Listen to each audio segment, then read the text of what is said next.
Hello and welcome to another Overlord lore video, and today we are going to take a look at Demiurges' invasion, why it has happened, what his goals were, and how Ainz Ooal Gown failed to understand what has happened until it had been far too late. But before we're going to take a look at it, let me thank my Patreons for supporting this channel, as well as all users of the YouTube thanks function who made one-time donations. Now, at the start of the 6th novel, Ainz Ooal Gown, or rather Pandora's actor, disguised as him, was able to determine that Sebas had indeed been loyal towards the Great Tomb of Nezarec, and thus put his newfound mate under his protection, after Ainz and Pandora's actor had switched positions.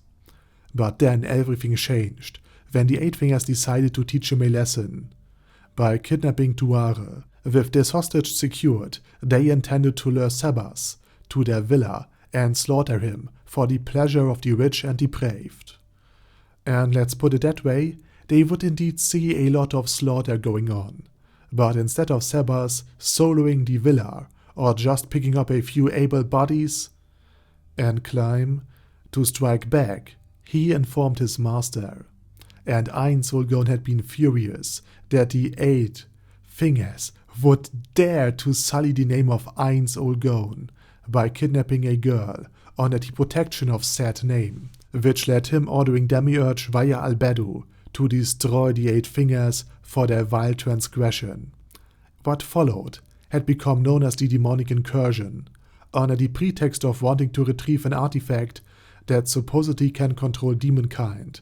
when in fact it had been just a failed world item imitation crafted by Ulbert Odle that had been smuggled into the city by the Eight Fingers. The demon emperor Yaldabaoth invaded the city of re-estize, which bears the same name as the kingdom itself, and while his minions plundered the storage facilities and warehouses of the Eight Fingers, and an elite troop kidnapped Hilma to get access to their meeting later, the demon emperor himself fought and lost against Momon, the now legendary adventurer, while the king led his brave forces against the demonic hordes, thus gaining the upper hand in the political struggle between the royal faction and the aristocratic faction, simply by displaying valor and bravery in battle. And after the Eight Fingers had been looted and their security structure compromised, Yaldabaoth withdrew, and Momon had saved the day, and therefore the entire operation had been an incredible success. The demons of Yaldabaoth, as well as the demon emperor himself, convinced the public that these fiends were really just after an item the Eight Fingers had acquired during one of their smuggling missions. And since the Eight Fingers were already known criminal syndicates, and recently attacked by the Golden Princes, the Eight had been an incredible great and easily framed scapegoat. The establishment of Yaldabaoth the Demon Emperor on the relative small-scale incursion in the capital city of re-estize also made the subsequent invasion of the Holy Kingdom much more believable than if the Demon Emperor would just have appeared out of nowhere and started conquering random nations. Likewise, the defeat of Yaldabaoth at the hands of Momon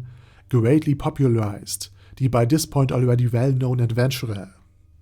And the first loss of the Sorcerer King against Yaldabaoth later established the possibility that Momon, who defeated Yaldabaoth right from the start 2 times, is indeed stronger than the Sorcerer King,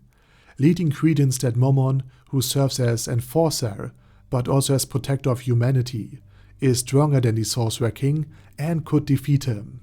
something the slain theocracy might try to use to its advantage, thus unknowingly allying with the de facto son of the Sorcerer King himself, Pandora's actor, who now plays the role instead of Ainz. Furthermore, since Ainz had been reluctant to spend any money within the Great Tomb of Nezarec's treasury vault, he needed another source of income, now that even his alter ego Momon had financial problems, due to him being so effective at defeating monsters that he simply ran out of work and monsters. So all of the various minor and major quantities of gold, as well as the immense wealth of valuable objects, had been a gift to him, and of course the Eight Fingers were severely punished. Much more severe than Ainz had intended, because the mercy of death would not be bestowed upon them. Instead they had been baptized in the sea of cockroaches on the 2nd floor.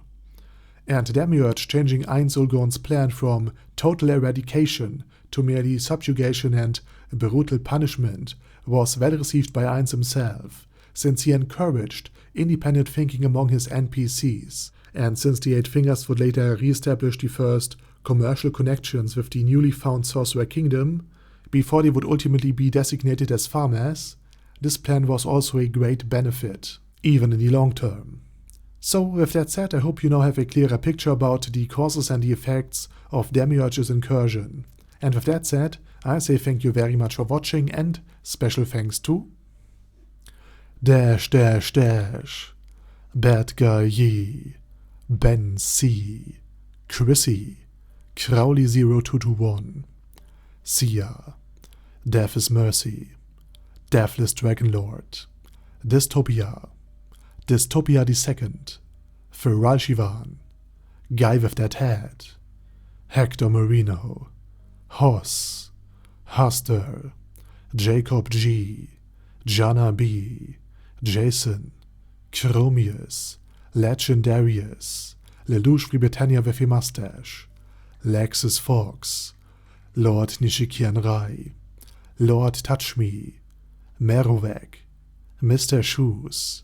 Michael R, Michael Y, O'Kill, Overlord General Gasper, Paddy Pantom, Personage, Primus 11, Shadow Lightning Wolf, Shrine Keeper, Texas Deer, the Orc Warboss Rock Ed Smasher, T.E. Wang, Vash Hawkeye, Venture Fanatic, Wilhelm, and Sonagon. Thanks guys. Anyway, have a nice day, and I hope to see you real soon on my next video.